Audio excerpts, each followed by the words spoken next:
Sahabat setia Gowori yang dikasihi Tuhan, Shalom. Hari ini adalah Kamis 14 Januari 2021. Kita akan bersama-sama merenungkan firman Tuhan yang diambil dari Injil Markus 1 ayat 40 sampai dengan 45.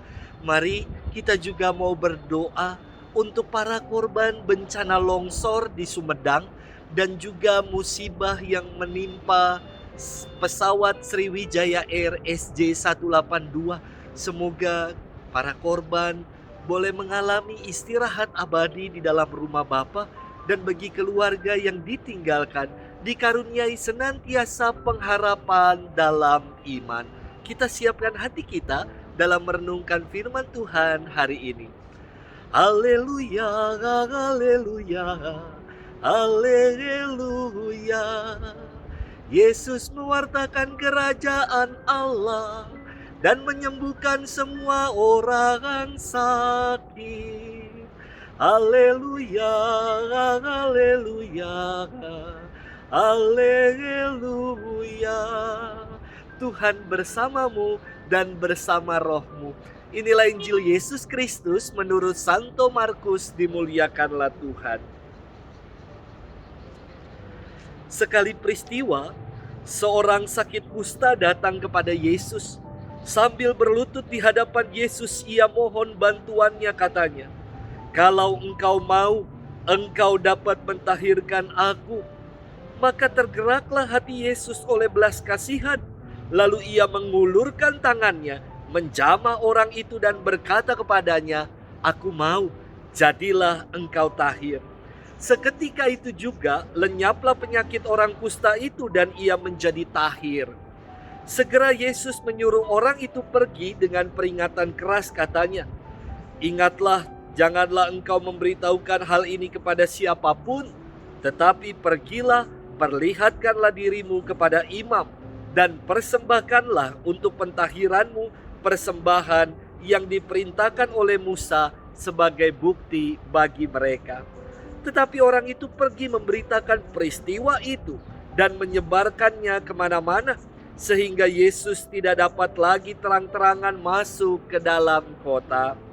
Yesus tinggal di luar kota, di tempat-tempat yang sepi. Namun orang terus juga datang kepadanya dari segala penjuru. Demikianlah Injil Tuhan. Terpujilah Kristus. Sahabat setia Gowori yang dikasihi Tuhan, Shalom. Ketika saya tugas di tanah Papua, ada umat yang punya penyakit langka, yakni seluruh kulitnya terkelupas macam luka-luka bakar, dan kondisinya sungguh sangat ngeri.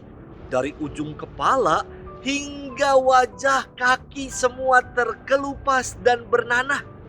Penyakit ini bukan kusta, melainkan kelainan sel darah merah atau disebut psoriasis. Yang saya salut dari Bapak ini adalah ia sungguh beriman, selalu berdoa dan berserah pada Tuhan.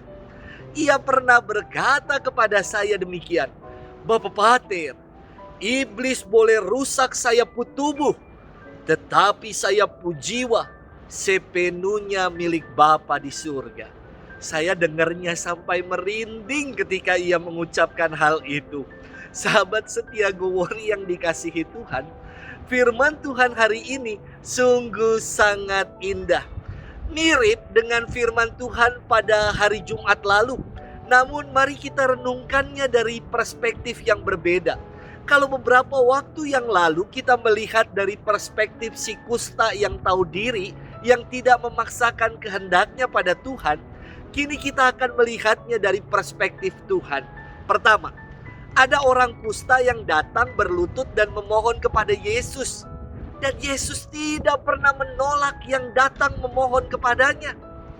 Jadi, janganlah kita ragu, takut, malu untuk datang kepada Tuhan. Karena ia nggak pernah menolak kita. Kedua, hati Tuhan yang selalu tergerak oleh belas kasih. Maka Yesus mengulurkan tangannya dan menjamah si kusta sehingga ia menjadi tahir.